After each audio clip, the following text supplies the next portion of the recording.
अदानी उद्योग समूहाचे अध्यक्ष गौतम अदानी आणि त्यांचा पुतण्या सागर अदानी यांच्या विरोधातले सर्व आरोप अमेरिकेच्या न्याय विभागाने मागे घेतले।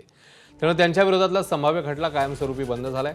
अदानींविरोधातील आरोप सिद्ध होणार नाहीत असा निष्कर्ष वकिलांनी काढल्यानंतर हा निर्णय घेण्यात आला। गौतम अदानी यांनी $60 लाख आणि सागर अदानी यांनी $1.20 कोटी भरण्याचं मान्य केलंय।